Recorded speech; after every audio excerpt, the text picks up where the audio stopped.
Hey everybody, what is going on? It is Dunbar Snackbar here with some more 30 wins with 30 teams. This time we're going to be playing as the Cleveland Indians. We're almost done with the AL Central. We're going to go ahead and head into the NL Central in just a couple games. But this is another one of those times where I'm really excited to be able to play 30 wins with 30 teams. And I don't think I've ever played as the Indians. Actually, not in a long, long time. At least, I guess, if you kind of exclude the Chris Rose series that I did in MLB 2K12. So, I created him as a pitcher. But, yeah. Anyway, so let's go ahead and get to the game. This is actually going to be really cool. So we're going to start things off here with a single in a right, but the throw to first will be in time. Oh my gosh, I love these assists from the outfield. So Stubbs getting it done, and I know a lot of it necessarily isn't on Stubbs because hit placement is huge. But when you get somebody out like Austin Jackson right here, who when I was the Detroit Tigers for the franchise mode, man, I would steal bases with him all day long. So I know he's got some speed. Here comes Torrey Hunter up to the plate. Gives us a chance to be able to talk about Indians history here for a little bit. You could trace the origin of the Indians team actually back to 1894. So that was when they were the Grand Rapid Rustlers. But they actually became the Cleveland Indians in the 1915 season. So not this season, but next season it will be 100 years since the Indians have been known as the Indians. Over the years, they've been the Naps, the Broncos, the Bluebirds, the Lake Shores. But, yeah, they became the Indians in the 1915 season. Been going on since. Torrey Hunter swinging and missing on that one to get us the first strikeout of this game. And I feel comfortable saying the first strikeout because I think it goes without saying we are going to be seeing some other strikeouts. All right, so out number one was an assist from the outfield. Out number two was a strikeout. And here we go with Miguel Cabrera up at the plate. This one goes in right field. Stubbs will make the throw. 2 assists in 1 inning. That's almost unheard of. But you guys saw it here. All right, bottom of second. We really haven't had too much going by way of offense until I get this base hit here in the right center. So I'm at around first. Head on over to second. The throw. Ooh, that was close. Ooh, that was close. Now, that was Jason Giambi, too, actually making it there. So he was definitely chugging along. All right. So, still one out. This one goes right down the line. Giambi's going to round third. Head home. The throw, not going to be on target. Even if it was, Giambi would have been able to get underneath the tag. There we go with the first run of the game. 1-0 here for the Indians in the bottom of the second. We may be able to get some more runs going if we can do this one pretty well. Here's Santana up at the plate. Breaking for second. Wow, good throw. So Brantley's going to be out. Not cool. Bottom of 3. And here we go with Bourne. Somewhat related to Jason Bourne. I'm just kidding. All right. So, get a little single here. Now, one of the things that I absolutely love about Michael Bourne here is his speed. Look at that, 99. Is there any reason why I shouldn't be going for second with him? Yeah.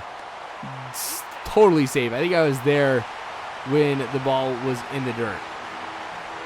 So, I don't know. I don't think I'm going to go ahead and actually try and steal third or anything like that. I don't know. I might, though. I've got the speed to do it. I don't know if I have the guts to right now. Well, let's just see what happens here. 1-1 count now. Cabrera up at the plate. Ooh, there we go. Base hit. Rounding third. Absolutely, Michael Bourne's going to make it without any problem whatsoever. So Cabrera ends up getting an RBI here, too. So this has definitely been our inning. Inning 3 has been good to us. Now here's Miguel Cabrera coming up to the plate. Indians history. All right, so 2 World Series titles, 1920 and 1948. So it definitely is time for the Indians to get another World Series title. They've won the American League pennant 5 times as well, the most recent taking place in 1997. Now, I remember the 95 World Series. Man, that was crazy because it was the Indians and the Braves. So, like, the two teams in baseball who are Native Americans. Their mascots, Native Americans, but Braves ended up winning that one, of course. So, I mean, there's definitely some good history here with the Indians, and we're going to get actually to more of it here in just a little bit.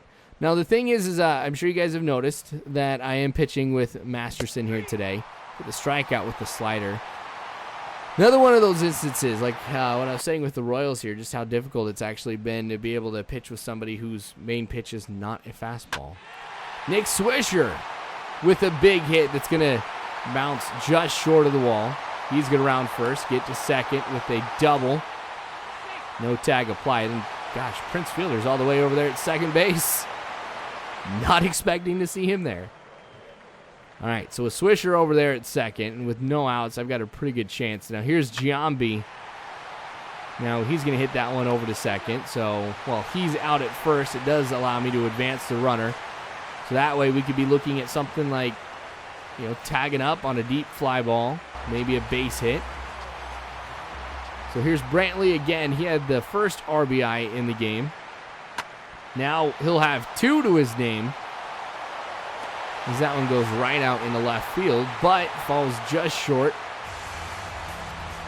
Now Brantley had one failed stolen base attempt, and I didn't try to go with anything that time either. Count is full here to Prince Fielder, and that one too high. So I'm going to walk Prince Fielder. Now I'm not worried about him stealing or anything like that right now, but I just don't like having somebody else on base. Because as far as the Tigers go, they are one of the best hitting teams in the game. So, dang it. I was hoping maybe to get the out. Runners on first and second for the Tigers. So this lead that I have right now, with just one swing of the bat, could be taken away from us. All right, we got it. Top of 5. That one's through the middle, though. Prince Fielder's not going to round third and come home. That was a smart call, too. That was a laser from center field. It was right where it needed to be, too. Bases are loaded now with 1 out. So Alex Avila hitting this one on the ground. Double play. So we get out of that without allowing any runs. Top of 6. Masterson kind of struggling here. All these hits that are being given up by him, well, that's not helping me out at all. I mean, one, it doesn't help Masterson because that's going to go ahead and lower his confidence. And also, two, it could hurt the team because we may end up losing this one. 2-2 count. There we go. How could you miss that? How could you be so off target with an underhanded throw? I mean, I think of Cabrera and just like his defensive skill, that just blows my mind. So that's going to be a base hit. Runners on the corners now. Not in time either. Well, so much for the shutout here against the Tigers. They get their first run. At least we're still up by 2. We've got plenty of baseball ahead of us, though. Just 3 innings. 0-2 count to Miguel Cabrera. There we go. The double play. Now, I would say that Cabrera made up for it on that one, but that was just an easy ground ball right to him. And a run still scored. 3-2, bottom of 7 now. Brantley at the plate again with a base hit. So he's been the man of the game for me in this, and that's going to end up being a single. So as you'll find out here in just a little bit, Brantley does have some speed, which I intend to use. I'm sitting at 76. I feel comfortable 75 or over. But the throw over to first, that was a bad throw. Goes into the outfield. I'm going to keep Brantley over there at second. Just got a free bag right there. Every single time in this game where they've tried to pick me off at first and I make the break towards second, it has worked out for me. I've not been thrown out once. This is the first time it's ended up being an error. A lot of the times I just slide underneath the tag because, let's be honest, first basemen usually don't have the best arm, so it's off target. So Masterson's coming out. Chris Perez is going to be coming in here for relief to try to see if we can kind of stop the bleeding here when it comes to these hits. And here we are in the top of the ninth, 0-2 count. This one deep into left field. Prince Fielder, why did you have to do that? That's going to go ahead and tie the game up. Now, I do know from when I had the Detroit Tigers franchise going that this is always a possibility. Big, huge hit out of Prince Fielder. Could have happened out of Miguel Cabrera or even Victor Martinez. I'll talk more about them, of course, in the next 30 Wins with 30 Teams when I play as the Detroit Tigers. All right, we may not be done yet, though, in the top of the ninth. Kind of makes me wonder if Perez was the person that I wanted to, or if he's the one that I should have brought in. Anyway, so let's go ahead and get to some of the players who have played for the Tigers over the years. So you got Bob Feller. You got Bob Lemon. You've actually got a lot of them too. Mel Harder, his number was actually retired in 1990. I'm kind of wondering if I remember. No, I don't remember that. I'm trying to remember whose it was I do remember though. Anyway, maybe it was Bob Lemon that I remember them retiring. Anyway, so let's get back to the game. All right, Tigers are bringing in Al Albuquerque here to try and finish off the bottom of the ninth. Game is still tied right now, so I was very fortunate to be able to get out of the top of the ninth without anything besides that home run. And they're going to go ahead and hit Nick Swisher. That is not how you want to start this off with Albuquerque. That's terrible. Barely gets him in the foot. Not going to be any injury or anything like that, which is always a fear of mine whenever one of my own guys gets hit. Now here's Jason Giambi. This one, that was just a bad throw. 2 in a row, 2 bad pitches from Albuquerque. That's okay, though. 1-2 count now. I know I got to be very careful what I swing at. That one was just right over the plate. It's going to go off of Albuquerque. Giambi is going to be safe at first. So we'll have runners at first and second now. Tigers really in a bad position here, too. And Albuquerque will be just fine, but since it is the bottom of the ninth, we could be looking at a walk-off hit, walk-off home run, some type of walk-off right here. If Albuquerque keeps pitching like this, I may be able to just advance my way home. Maybe some pass ball or something. Wild pitch. Anything could happen right now, it feels like. No outs, too. Brantley, of course he's going to get the hit.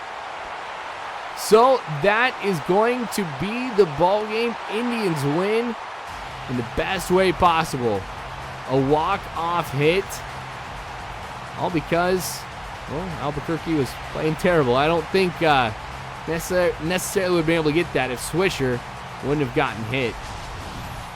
So, anyway, huge win for the Indians in this one. So thanks for watching 30 Wins with 30 Teams. Yes, Brantley is player of the game, and rightfully so.